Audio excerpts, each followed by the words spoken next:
پێشەکی سوپاسی ئامادەبوونتان دەکەین و داوای لێبوردنیشتان دەکەین بەوەی کە تۆزێک دواکەوتین.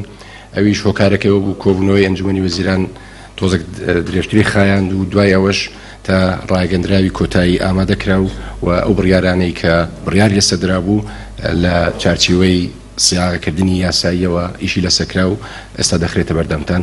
و لە سەرەتاش حەزەکەم پێتان بڵێم بەلاغەکە زۆر ڕوون و کراوەیە و بڕیارەکانیش کە لەلایەن بەڕێز دکتۆر ئامانجەوە پێشکەشتان دەکرێت وابزانم لە بۆ هەموو لایەکان ڕوون دەبی لەبەرەوە هەر لە ئێستا ئاگادارتان دەکەین کە هیچ پرسیارە وەرناگیرێتن.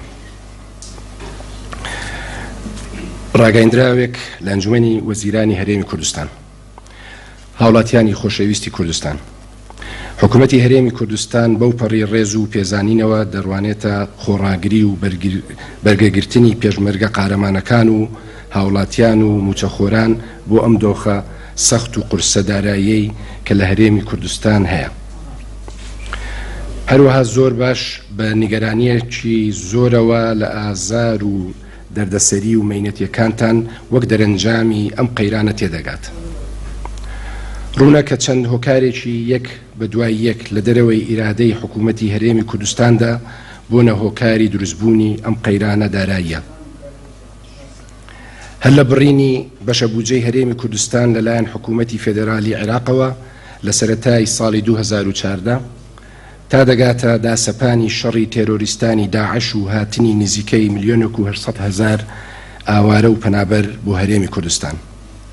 اینجا دوایین هۆکار کە هەرە کاریگەر و بە ئازارترینیانە ئەویش دابەزینی چاوەڕوان نەکراوی نرخی نەوت بوو لە بازاڕەکانی جیهاندا.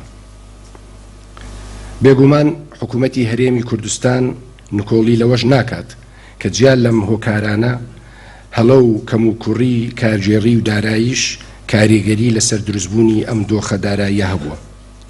حکوومەت هەرزوو دەرچی بەمە کردووە، بۆیە ماوەی زیاتر لە ساڵێکە لە چوارچێوەی بەرنامەیەکی چاکسازیدا کار بۆ دانانی سیستمێکی کارژێڕی دارایی توکمە دەکات و هەفتەی ڕابردوو بە فەرمی بەشێکی ڕاگەیەنرا. هەر لە سەرەتای دروستبوونی قەیرانەکەوە حکوومەتی هەرێمی کوردستان کەوتە خۆی بۆ ئەوەی پلانێک بۆ ڕوبەڕووبوونەوەی قەیرانەکە و تێپەڕاندنی ئەم دۆخە سەختە ئامادە بکات.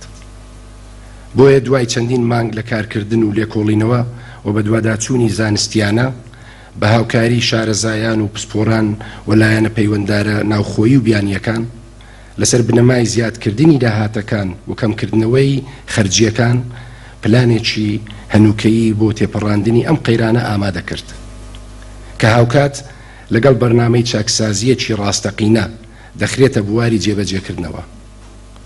هەروەها هەموو ڕێگاکان و هەموو تواناکانی خۆی بۆ چارەسەرکردنی یەکجارەکی ئەم قەیرانە دەگرێتە بەر.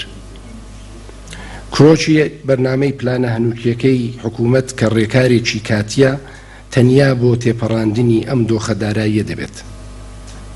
بریتە لە پاشەکەوتکردنی بەشێکی موچەی تەواوی موچەخۆران بە شێوەیەک کە بێجگە لە پێشمەرگە و ئەو هێزە ئەمنیانەی لە بەرەکانی جەنگدا و ئاسایش و سەقامگیری هەرێم دەپارێزن. لە زۆرترین موچە زۆرترین پاشەکەوت و لە کەمترین موچە کەمترین پاشەکەوت دەکرێت بۆ ئەوەی بتوانێت لەمەودوا بە شێوەیەکی مسۆگەر مانگانە لە کاتی خۆیدا بە پێی سیستمی تازە موچە دابەش بکرێت. ئەو پاشکەوتە و ئەو موچانەی ساڵی ڕابردووی 2015 کە نەدراون هەر لەسەر سیستمی پێشوو وەک قەرز لای حکوومەت دەمێنێتەوە تا دواتر دەیانداتەوە. هاوکات لەگەڵ ئەم ڕێکارە کە بە هیچ شێوەیەک بڕین و کەمکردنەوەی موچەی کەس نییە و ناچێتە خانەی چاکسازیەوە و پێی ناگوترێت چاکسازی، حکوومەت پلانی چاکسازی ڕاستەقینەش جێبەجێ دەکات کە بە گشتی